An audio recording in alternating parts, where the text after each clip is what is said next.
How long have I got? You can have 15, 30 minutes. Okay. Thank you. I think you'll have sufficient time. Yeah, thank you very much. So, look, I'm going to try and answer some of the questions, some more of the questions my officials have taken, and we've taken a note of it, and we will be coming back at a later stage. First of all, response to Deputy Fiona O'Loughlin, and the reason that we have proceeded with the reform of the Coroners Law in advance of reorganising the whole coroner system is to ensure that the urgent changes needed on reporting of death, maternal deaths and the legislation that the coroner powers can be made quickly. As I've indicated earlier, the Minister is also considering optimal organisation of the coroner service. This may take some further time, and I think that we all agree here that the urgent measures in this bill are needed now.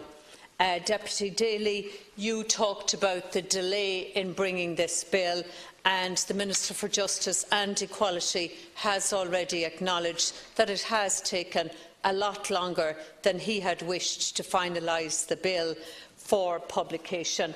And I do acknowledge you as well, thanking Deputy Flanagan, or Minister Flanagan, Minister Francis Fitzgerald and my colleagues here beside me, Brendan, Madeleine and Roisin.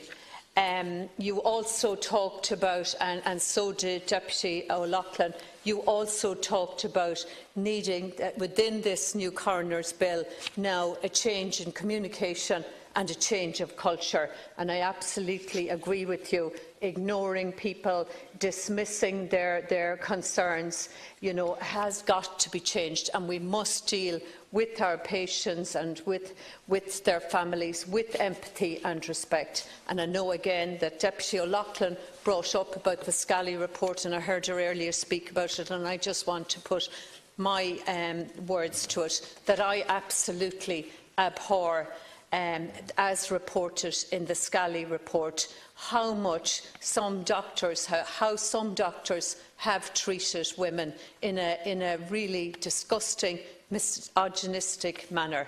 We need basic humanity in all areas in our hospitals dealing with patients and their families. Deputy Louise O'Reilly brought up about missing persons. We've noted the views of Deputy O'Reilly on the private members' bill proposed in this area, and we will bring them to the Minister's attention.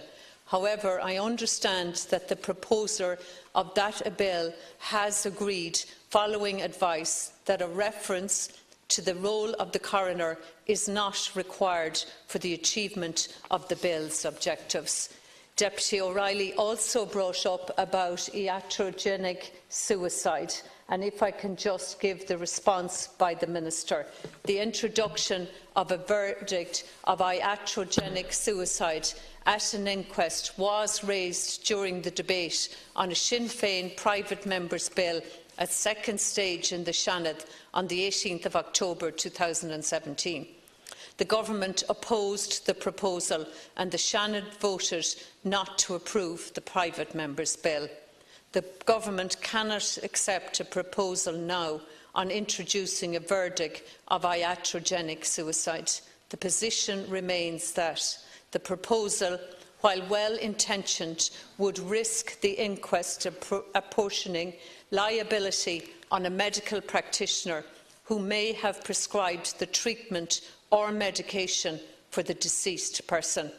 The coroner's inquest cannot consider questions of civil or criminal liability, and that's Section 30 of the Coroners Act 1962, and that specifically provides against such consideration. The Office of the Attorney-General has advised that the private member's bill was legally unsound. As such, a new verdict would be capable of ascribing criminal liability to a person or persons who would be readily identifiable. Deputy Healy-Rae, in response to Deputy Healy-Rae's concerns, we can all agree that it is desirable to reduce delays in holding of inquests, which can occur despite the best efforts of coroners. The strengthening of coroners' powers and other reforms contained in the bill should assist in reducing unnecessary delays. We've also taken a note of Deputy McGrath's proposal around the Coroners' Court and maybe having it in a less adversarial and in a more sensitive site. Deputy Ryan, we listened with interest to the Deputy's comments on cycling fatalities. One change proposed by this bill is already relevant in this context, and that's section 14.